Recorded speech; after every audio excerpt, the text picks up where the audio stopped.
Jason, my goodness, I'm going to just go right with this. Do comedic You want to talk actors... about Cavaliers first? No, we'll talk about that later.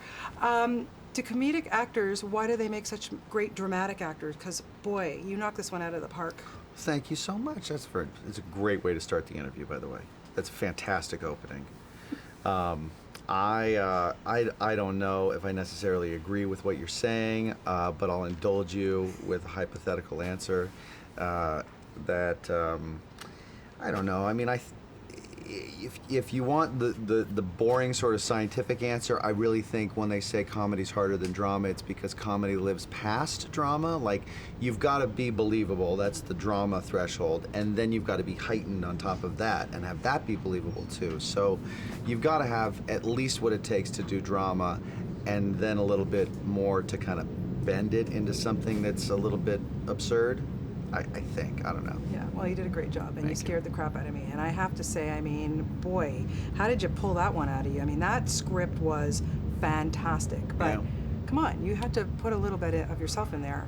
Well, a lot of myself. I'm not Daniel Day-Lewis, so I can't really morph into other people. So I'm embarrassed to say that there's some of me in every part that I play, and so this guy's got plenty of me in there, and I've got a handle on that part of me.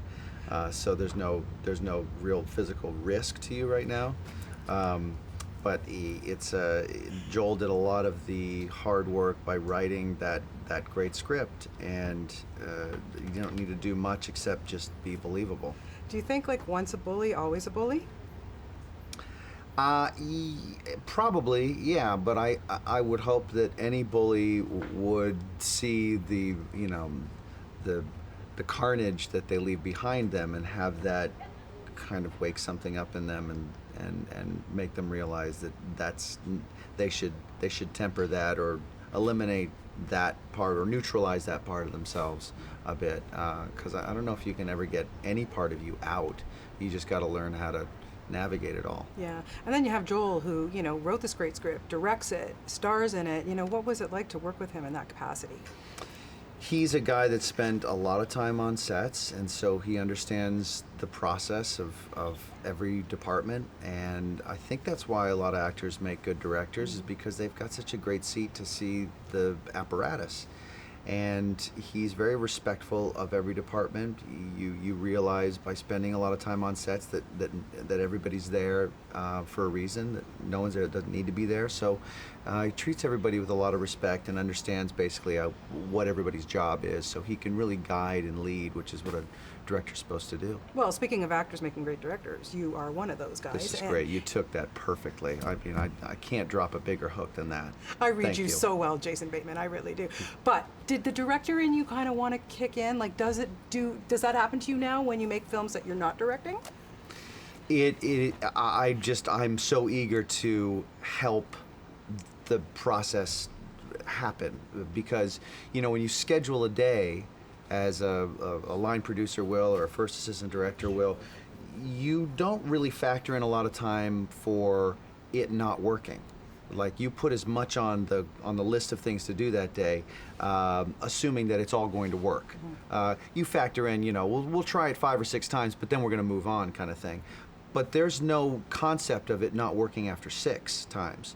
So actors and cameramen and sound guys, like, everybody's got to execute their job, and then the variables of what flavor of good are we going to end up saying, oh, okay, let's move on after that.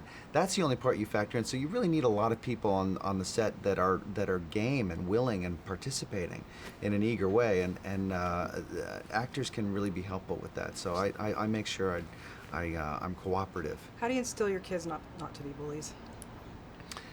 Well, I think what you have to do is just let them know when they're in touch with their feelings, either crying or laughing or whatever. You just kind of let them know, well, what you're doing right now is you're feeling. You're being a human right now, and that either feels good or feels bad. And know that everybody has that same machine in them, and you have an effect on that as another person. And so, basically, that old thing, treat them as you would want to be treated. You can make people happy or sad, and that's a real privilege and a real responsibility. So when they get old enough to understand that, I'll really grind them on that. Good stuff. You are fantastic, and it's always wonderful to talk to you. Thanks a lot.